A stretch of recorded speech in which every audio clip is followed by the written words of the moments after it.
Imagine करो तुम अपनी बहन या गर्लफ्रेंड के साथ कहीं से गुजर रहे हो। रात के 11 बज रहे हैं एंड रोड ऑलमोस्ट खाली है एंड सडनली 3 लोग कहीं से आ जाते हैं और तुम्हारी बहन या गर्लफ्रेंड को छेड़ना शुरू करते हैं, कमेंट पास करते हैं। तो ऐसे टाइम पे तुम क्या करोगे? अगर तुमने कुछ नहीं किया तो तुम उसकी और खुद की दोनों की नज़रों में गिर जाओगे।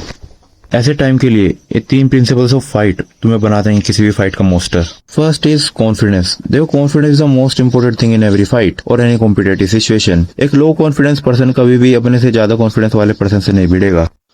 कॉन्फिडेंट सिचुएशन को वर्ड्स होने से पहले ही सोल्व कर देता है। कॉन्फिडेंट डायरेक्टली शो करता है कि तुम कितने मेंटली स्ट्रांग हो। अगर तुम कॉन्फिडेंट रहोगे तो तुम सिचुएशन को वर्बली सोल्व कर लोगे।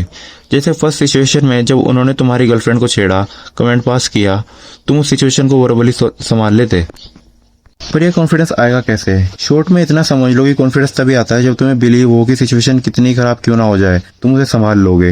एंड इसमें तुम्हारी मदद करेगा सेकंड पॉइंट, फाइटिंग स्किल्स। देखो, मैं तुम्हें कोई 1-2 फैंसी मूव नहीं बताऊंगा, मैं तुम्हें बताने वाला हूँ बेसिक्स ऑफ फाइटिंग। और अगर तुमने इन्हें प्रैक्टिस नहीं किया तो ये यूजलेस है। मैं तुम्हें सिर्फ रास्ता दिखा सकता हूँ, उस पर चलना तुम्हें खुद ही पड़ेगा। So first is basic boxing stance और punches like jab, cross, hook, uppercut learn करो। और पंचेस मारते टाइम अपना बॉडी वेट उसमें ऐड करो, अपने हिप्स को रोटेट करो। इससे तुम्हारी पंच की पावर बढ़ेगी एंड जितना तुम प्रैक्टिस करोगे उतना स्ट्रॉन्ग तुम्हारा पंच होगा।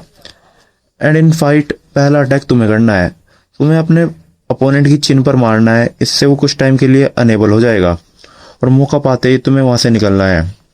अगर सिचुएशन वर्स्ट है और एक से ज़्यादा लोग हैं तो तुम्हें किसी वेपन लाइक रोड का यूज़ करके रास्ता क्लियर कर सकते हो।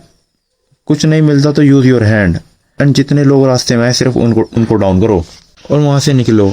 तुम कितने भी स्ट्रॉन्ग क्यों ना हो, तुम एक ग्रुप से नहीं लड़ सकते अगर उन्होंने तुम्हें घेर लिया। और अगर तुम्हारे साथ कोई है तो उसे निकलने का टाइम देना भी तुम्हारा ही काम है। And third principal is strength. देखो, तुम्हें कितने भी मूव क्यों ना आते हो, पर अगर तुम्हारे पंचेज में पावर ही नहीं है तो क्या फायदा। एंड अगर तुम्हारे अपोनेंट का वेट तुमसे ज्यादा है तो तुम्हें उसे डाउन करने के लिए ज्यादा पावर चाहिए। एंड स्ट्रेंथ सिंपली 3 चीजों से आती है। फर्स्ट इज वेट, इसका वेट ज्यादा उसकी पावर ज्यादा। Second is muscle mass and control, अगर तुम्हारा मसल मास ज्यादा होगा तो तुम ज्यादा फोर्स जनरेट कर पाओगे। एंड थर्ड इज स्पीड, जितने तेज तुम मारोगे उतना तेज वो लगेगा। देखो, पर यहाँ एक ट्विस्ट है, ज्यादा बॉडी वेट में बॉडी फास्ट मूव नहीं करती, इसलिए तुम्हें इन सबको एक लेवल में एडजस्ट करना पड़ेगा। स्ट्रेंथ ट्रेनिंग से तुम अपना मसल मास बढ़ा सकते हो जो तुम्हारे बॉडी वेट एंड फोर्स दोनों बढ़ाएगा। एंड पंचेस की प्रैक्टिस से तुम अपनी स्पीड को बढ़ा सकते हो। एंड इन लास्ट, देखो, मैंने इस वीडियो में सब कुछ शॉर्ट में बताया, पर अगर तुम सीरियसली ब्रूटली फाइट करना सीखना चाहते हो तो तुम मुझे बता सकते हो, मैं इस पर डिटेल वीडियो बना दूंगा।